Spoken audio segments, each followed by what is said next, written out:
Bem-vindos ao curso de Preparo de Amostras Biológicas para a MEV, parte 1. Uma breve introdução.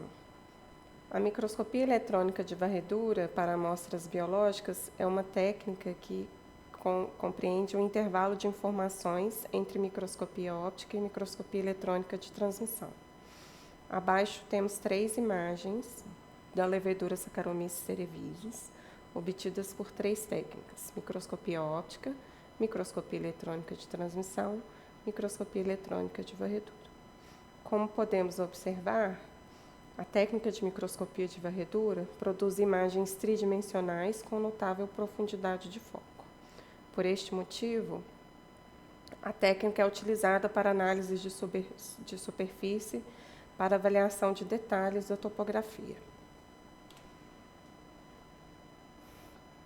O equipamento para a realização da análise por microscopia eletrônica de varredura é o microscópio eletrônico de varredura, que é composto por uma coluna e uma câmara de amostras.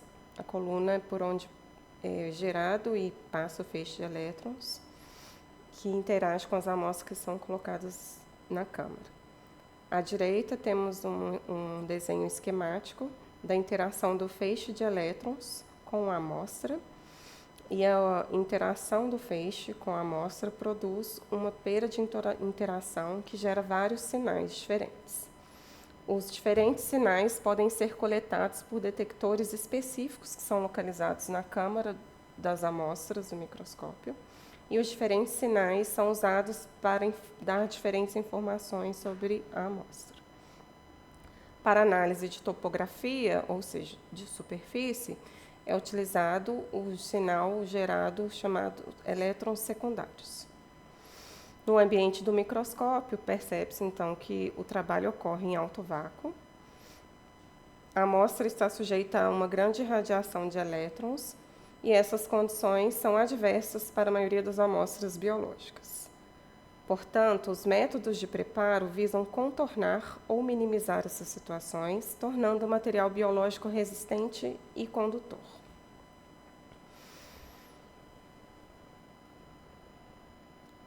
O objetivo inicial seria transformar a amostra, deixar a amostra resistente e condutora ao feixe de elétrons.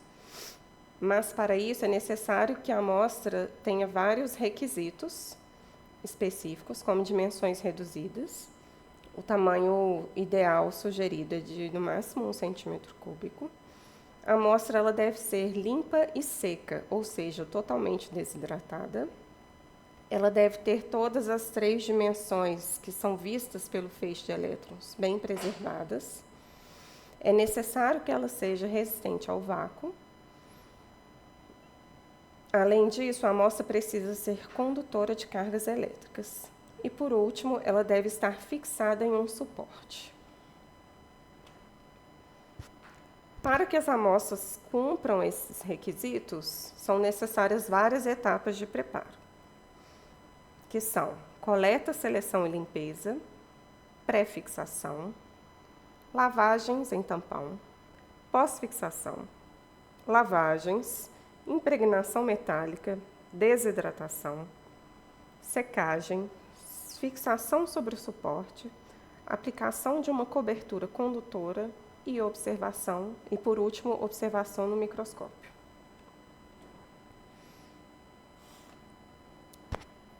A etapa inicial do preparo é a coleta, e a coleta e a seleção dos espécimes ou fragmentos de amostras para análise precisam ser manipuladas sob um estereomicroscópio, com o objetivo de identificar e selecionar os espécimes íntegros e com as regiões de interesse bem preservadas. Para a manipulação das amostras, é necessária a utilização de instrumentos delicados ou macios, como, por exemplo, pincéis ou palitos, evitando tocar a área de interesse.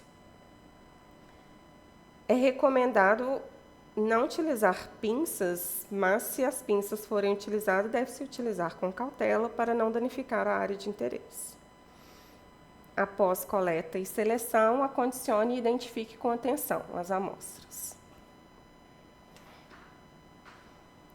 Ainda no ato da coleta, aquelas amostras que não atendem ao tamanho exigido para avaliação no microscópio, elas precisam ter os seus tamanhos adequados.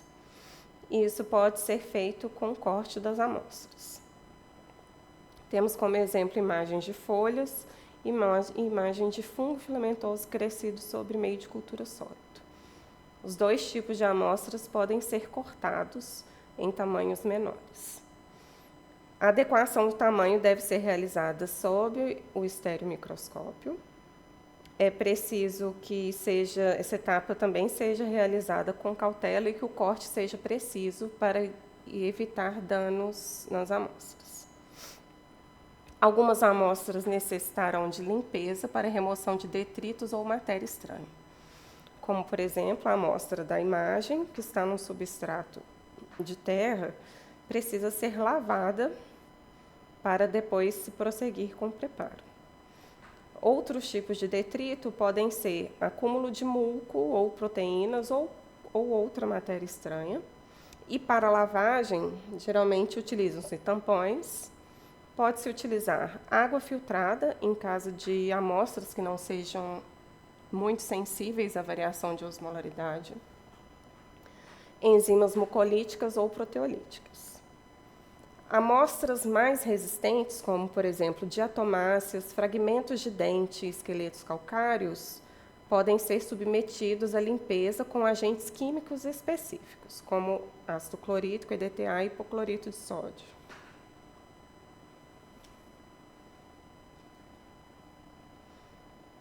Após a coleta, a amostra precisa ser pré-fixada, na etapa chamada pré-fixação. Esta etapa também é chamada fixação primária ou estabilização. O objetivo é a preservação do estado original de um espécime vivo, evitando a introdução de artefatos. Em geral, para a microscopia de varredura, utilizam-se tempos de fixação mais longos que em microscopia de transmissão, porque também, em geral, as amostras para varredura são maiores. E a fixação mais longa, ela pode melhorar a penetração dos fixadores e aumentar a resistência da amostra.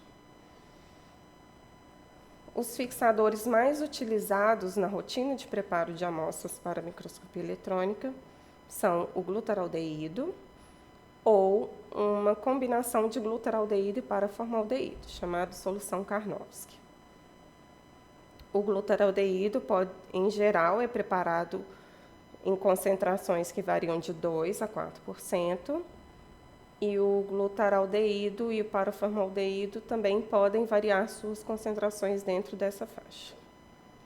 As soluções fixadoras devem ser diluídas em soluções tampão, como, por exemplo, tampão fosfato ou tampão cacodilato, com o objetivo de manter as condições de pH ideais para as amostras.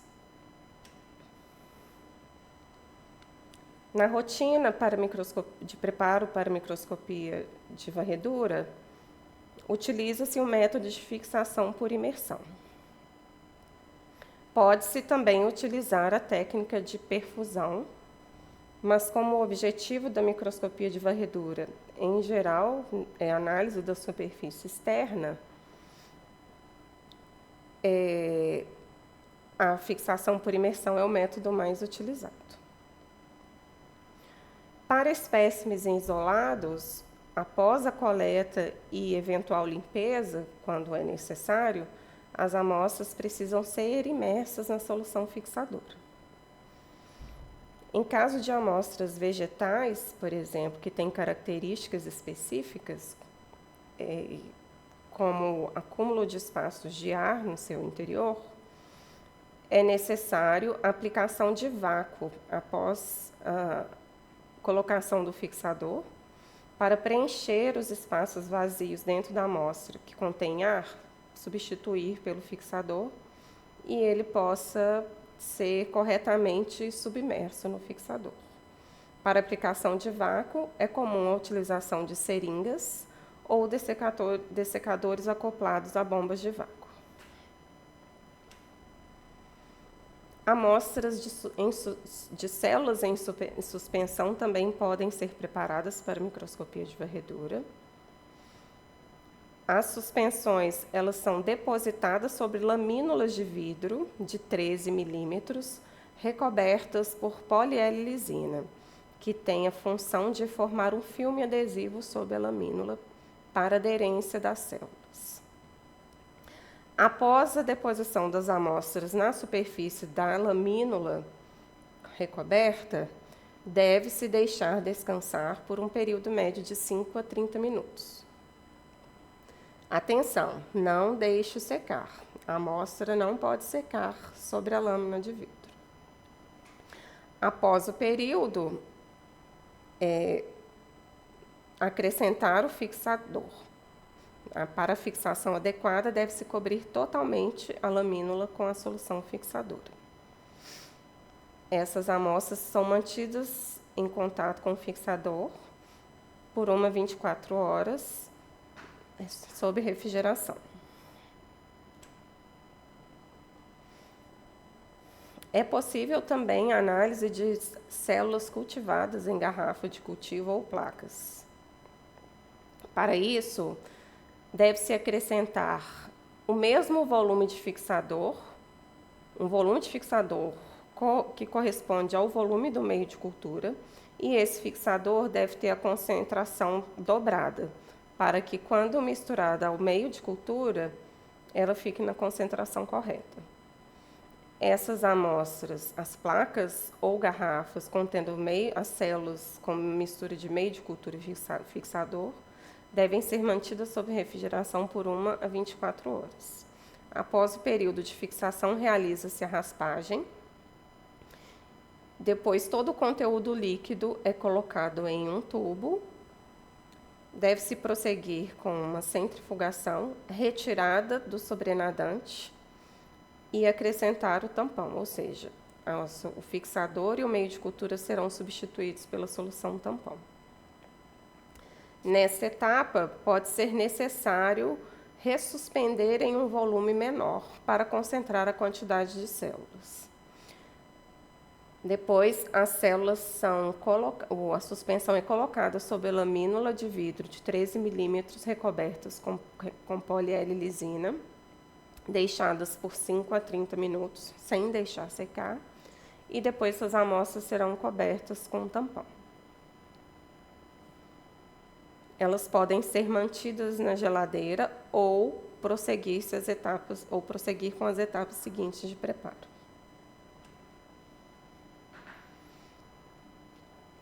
Após a fixação primária, é necessário realizar lavagens, e essas lavagens devem ser realizadas com soluções tampão, por exemplo, tampão fosfato e o tampão de lado, tampão cacodilato.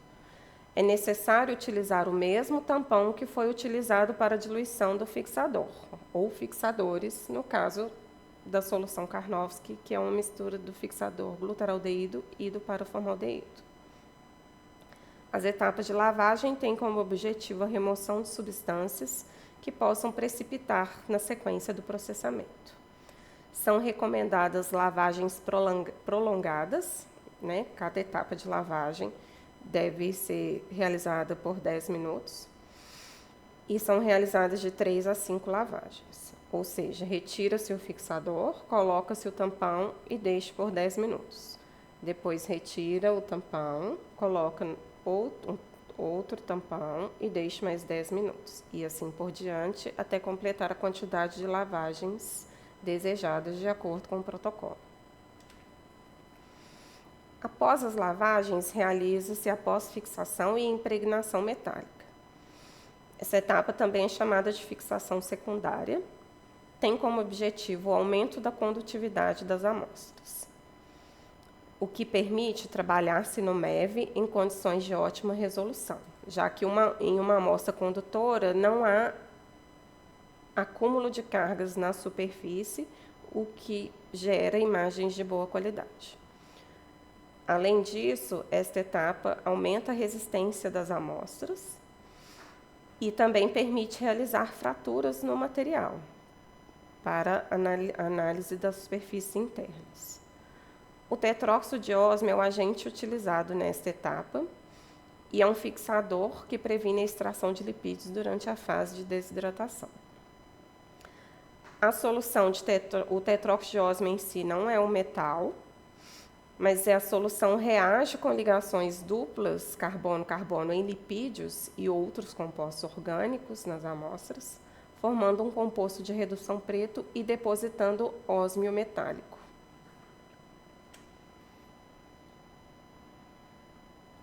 A impregnação metálica corresponde ao uso de um agente mordente bifuncional que age como uma ponte molecular entre o espécime e o corante eletrônico, no caso o tetróxido de ósmio.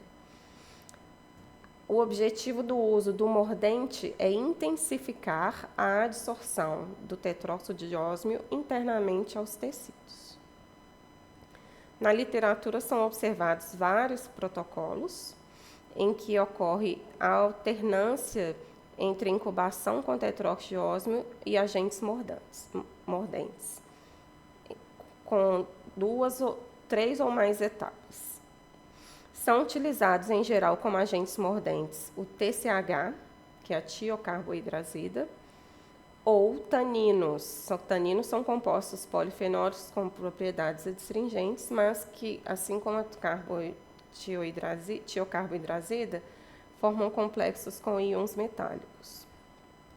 O tanino mais utilizado na rotina é o ácido tânico. Também é possível a alternância com etapas de tetróxido de ósmio, tanino, acetato de uranila, seguido por tetróxido de ósmio novamente. De forma resumida, temos as seguintes etapas para pós-fixação e impregnação metálica.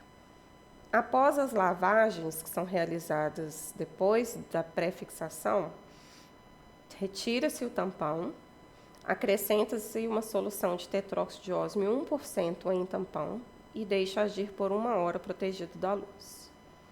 Depois desse período, realizam-se 3 lavagens com tampão, com 3 lavagens com duração de 10 minutos cada. Após as lavagens, retira-se o tampão, acrescenta-se a solução mordente, que pode ser uma solução de tiocarbohidrazida 1% em tampão, ou ácido tânico ou outros taninos 1% em tampão. Deixar agir por 20 minutos. Prosseguir com mais uma etapa de lavagens, geralmente 3 lavagens de 10 minutos com tampão. Na sequência, retira-se o tampão e acrescenta-se novamente uma solução de tetróxido de ósmio a 1% em tampão, deixando agir por 1 hora protegido da luz. Depois da última incubação com tetróxido de ósmio, realiza-se lavagem com água, 3 lavagens de 10 minutos cada. Podem haver mais ou menos etapas de acordo com o protocolo utilizado. Após a fixação secundária, é necessário desidratar as amostras.